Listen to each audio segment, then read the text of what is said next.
Die Goue Voël, geskryf deur Jacob Grimm en Wilhelm Grimm. 'n Sekere koning het 'n pragtige tuin gehad, en in die tuin was daar 'n boom wat goue appels gedra het. Hierdie appels was altyd getel, en omtrent die tyd wanneer hulle begin ryp word het, is daar ontdek dat elke nag een van hulle verdwyn. Die koning het baie kwaad geword hieroor, en het die tuinier beveel om die hele nag onder die boom wag te hou. Die tuinier het sy oudste seun aangestel om wag te hou, maar omtrent 12 uur het hy aan die slaap geraak, en die volgende oggend was nog 'n appel weg. Toe is die tweede seun beveel om wag te hou, en teen middernag het hy ook aan die slaap geraak, en die volgende oggend was nog 'n appel weg. Toe het die derde seun aangebied om wag te hou, maar die tuinier wou hom eers nie toelaat nie, uit vrees dat iets sleg met hom sou gebeur. Uiteindelik het hy ingestem, en die jong man het homself onder die boom neergelê om wag te hou. Toe die klok 12 uur slaan, het hy 'n geruis in die lug gehoor, en 'n voël het aangevlieg wat van suiwer goud was. Terwyl dit met sy snavel na een van die appels gepik het, het die tuinier se seun opgespring en 'n pyl daarop geskiet. Maar die pyl het die voël geen skade berokken nie, dit het net 'n goue veer uit sy stert laat val en toe weggevlieg. Die goue veer is die volgende oggend na die koning gebring, en die hele raad is byeengeroep. Almal was dit eens dat dit meer werd was as al die rykdom van die koninkryk. Maar die koning het gesê, "Een veer is van geen nut vir my nie. Ek moet die hele voël hê." Toe het die tuinier se oudste seun vertrek en gedink hy sou die goue voël baie maklik vind. Toe hy net 'n entjie gegaan het, het hy by 'n bos gekom en langs die bos het hy jakkals sien sit. Hy het sy boog geneem en gereed gemaak om te skiet. Toe het die jakkals gesê, "Moenie my skiet nie, want ek sal vir jou goeie raad gee. Ek weet wat jou besigheid is en dat jy die goue voël wil vind. Jy sal teen die aand by 'n dorpie kom, en wanneer jy daar kom, sal jy 2 herberge teenoor mekaar sien. Een wat baie aangenaam en mooi lyk. Moenie daar ingaan nie, maar bly vir die nag in die ander een, al lyk dit vir jou baie arm en minderwaardig." Maar die seun het by homself gedink, "Wat kan so 'n dier soos hierdie van die saak weet?" So het hy sy pyl op die jakkals geskiet, maar hy het dit gemis, en die jakkals het sy stert bo sy rug opgerig en in die bos ingehardloop. Toe het hy met sy pad voortgegaan, en teen die aand by die dorpie gekom waar die 2 herberge was. In een van hierdie herberge was mense wat gesing, gedans en fees gevier het, maar die ander het baie vuil en arm gelyk. "Ek sou baie dom wees," het hy gesê, "as ek na daardie armoedige huis sou gaan en hierdie aantreklike plek sou verlaat." So het hy in die deftige huis ingegaan en na hartelus geëet en gedrink, en die voël en sy land vergeet. Die tyd het verbygegaan, en aangesien die oudste seun nie teruggekom het nie en geen nuus van hom gehoor is nie, het die tweede seun vertrek, en dieselfde ding het met hom gebeur. Hy het die jakkals ontmoet, wat hom die goeie raad gegee het, maar toe hy by die 2 herberge gekom het, het sy oudste broer by die venster gestaan waar die feesvieringe was, en hom geroep om in te kom. Hy kon nie die versoeking weerstaan nie, maar het ingegaan en die goue voël en sy land op dieselfde manier vergeet. So het die tyd aangestap en die jongste seun wou ook uittrek in die wye wêreld om die goue voël te soek. Maar sy vader wou lank nie daarna luister nie, want hy was baie lief vir sy seun en was bang dat een of ander ongeluk ook met hom kon gebeur en hom verhinder om terug te kom. Uiteindelik is daar ooreengekom dat hy sou gaan, want hy wou nie tuis bly nie. En toe hy by die bos kom, het hy die jakkals ontmoet en dieselfde goeie raad gehoor. Maar hy was dankbaar teenoor die jakkals en het nie die jakkals se lewe probeer neem soos sy broers gedoen het nie. Toe sê die jakkals, "Sit op my stert, dan sal jy vinniger reis." So het hy gaan sit en die jakkals het begin hardloop en weg is hulle oor stok en steen, so vinnig dat hulle hare in die wind gevlieg het. Toe hulle by die dorpie kom, het die seun die jakkals se raad gevolg en sonder om rond te kyk na die armoedige herberg gegaan en die hele nag rustig daar gebly. In die oggend het die jakkals weer gekom en hom ontmoet toe hy sy reis begin en gesê, "Gaan reguit vorentoe totdat jy by 'n kasteel kom. voor wat 'n hele troep soldate vas aan die slaap lê en snork.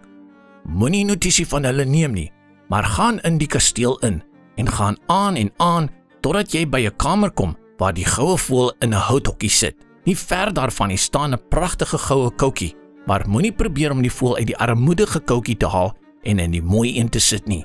Anders sal jy dit berou. Toe het die jakkals weer sy stert uitgestrek en die jong man het homself daarop neergesit en weg is hulle oor stok en steen totdat hulle hare in die wind gefluit het. Voor die kasteelhek was alles soos die jakkals gesê het. Die seun het dus ingegaan en die kamer gevind waar die goue voël in 'n houtkoutjie gehang het en daaronder het die goue koutjie gestaan en die 3 goue appels wat verlore was, het naby gelê. Toe dink hy by homself, dit sal 'n baie snaakse ding wees om so 'n pragtige voël in hierdie armoedige koutjie weg te neem. So, hy het die deur oopgemaak en die goue voël gevat en in die goue koutjie gesit. Maar die voël het so 'n harde gil gegee, dat al die soldate wakker geword het en hulle het hom gevange geneem en voor die koning gebring. Die volgende oggend het die hof gesit om hom te verhoor, en toe alles gehoor is, het dit hom tot dood veroordeel, tensy hy vir die koning die goue perd sou bring, wat so vinnig soos die wind kon hardloop. En as hy dit gedoen het, sou hy die goue voël vir homself kry.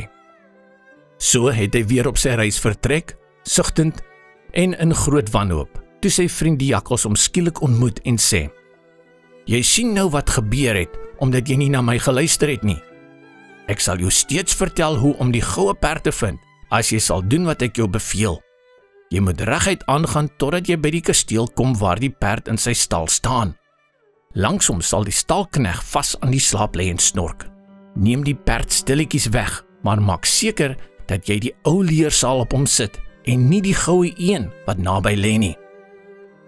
Toe het die seun op die jakkals se stert gaan sit en weg is hulle oor stok en steen totdat hulle hare in die wind gefluit het. Alles was reg en die stalkneg het gelê en snork met sy hand op die goue saal. Maar toe die seun na die perd kyk, het hy gedink dis 'n groot jammerte om die leersaal daarop te sit.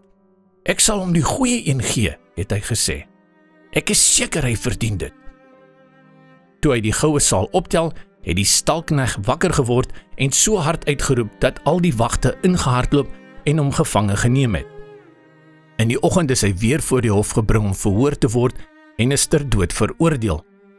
Maar daar is ooreengekom dat as hy die pragtige prinses daarin kon bring, hy sou lewe en die voël en die perd vir homself sou kry. Toe het hy baie hartseer sy weg gegaan, maar die ou jakkals het gekom en gesê, hoekom het jy nie na my geluister nie? As jy het, sou jy beide die voël en die perd weggedra het. Tog sal ek jou nog een keer raad gee. Gaan reguit aan en in die aand sal jy by 'n kasteel aankom. Om 12 uur in die nag gaan die prinses na die badhuis. Ga na haar toe en gee haar 'n soen en sy sal jou toelaat om haar weg te lei. Maar pas op dat jy haar nie toelaat om te gaan en van haar vader en moeder afskeid te neem nie. Toe het die jakkals sy stert uitgestrek en so is hulle weer weg oor stok en steen, totdat hulle hare weer gefluit het. Toe hulle by die kasteel kom, was alles soos die jakkals gesê het, en om 12 uur het die jong man die prinses ontmoet, wat na die bad gegaan het en haar 'n soen gegee. Sy het ingestem om met hom weg te hardloop, maar het met baie trane gesmeek dat hy haar sou toelaat om van haar vader afskeid te neem. Eers het hy geweier, maar sy het nog meer en meer gehuil en voor sy voete neergeval totdat hy uiteindelik ingestem het. Maar die oomblik toe sy by haar vader se huis kom, het die wagte wakker geword en is sy weer gevange geneem. Toe is hy voor die koning gebring en die koning het gesê, jy sal nooit my dogter kry nie, tensy jy in 8 dae die heuwel weggrawe wat die uitsig van my venster versper.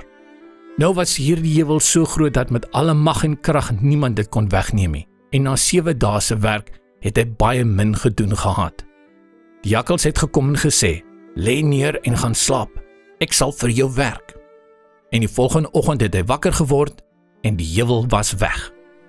So het hy vrolik na die koning gegaan en hom vertel dat dit nou verwyder is en dat hy hom die prinses moet gee. Toe was die koning verplig om sy woord te hou En weg is die jong man en die prinses. Die jakkals het gekom en aan hom gesê, ons sal al 3 hê, die prinses, die perd en die voël. Ag, het die jong man gesê, dit sou 'n groot ding wees, maar hoe kan jy dit bewerkstellig? As jy net luister, het die jakkals gesê, kan dit gedoen word. Wanneer jy by die koning kom en hy vra vir die pragtige prinses, moet jy sê, hier is sy. Dan sal hy baie bly wees en jy sal op die goue perd klim wat hulle vir jou gaan gee en jou hand uitsteek om van hulle afskeid te neem. Maar skud laaste die prinses se hand. Lig haar dan vinnig op die perd agter jou. Klap jou spore teen sy sy en galop so vinnig as wat jy kan weg. Alles het vlot verloop. Toe sê die jakkals, wanneer jy by die kasteel kom waar die goue voël is, sal ek by die prinses by die deur bly en jy sal inry en met die koning praat. Wanneer hy sien dat dit die regte perd is, sal hy die goue voël uitbring. Maar jy moet stil sit en sê dat jy daarna wil kyk om te sien of dit die ware goue voël is. En wanneer jy dit in jou hande kry, ry weg. Dit het ook gebeur soos die jakkals gesê het. Hulle het die goue voël weggedra, die prinses het weer opgeklim en hulle het na 'n groot bos gery. Toe het die jakkals gekom en gesê, maak my asseblief dood en sny my kop en my pote af. Maar die jong man het geweier om dit te doen. Toe het die jakkals gesê, ek sal jou in elk geval goeie raad gee. Pas op vir 2 dinge. Los niemand van die galg af nie en sit nie langs die kant van 'n rivier nie. En toe het hy weggegaan.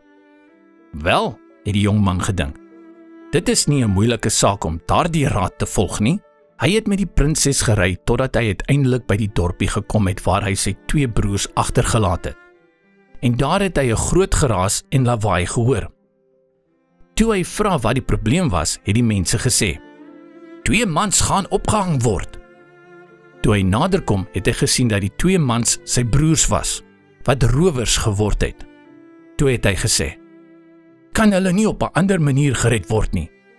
Maar die mense het gesê nee, tensy hy al sy geld aan die skelms sou bestee en hulle vryheid koop. Toe het hy nie gebly om oor die saak te dink nie, maar het betaal wat gevra is, en sy broers is vrygelaat en het saam met hom na hulle huis gegaan. En toe hulle by die bos kom waar die jakkals hulle die eerste keer ontmoet het, was dit so koel en aangenaam dat die 2 broers gesê het, kom ons sit langs die kant van die rivier en rus 'n bietjie om te eet en te drink. Hy antwoord toe, ja, en vergeet die jakkals se raad, en gaan sit aan die kant van die rivier.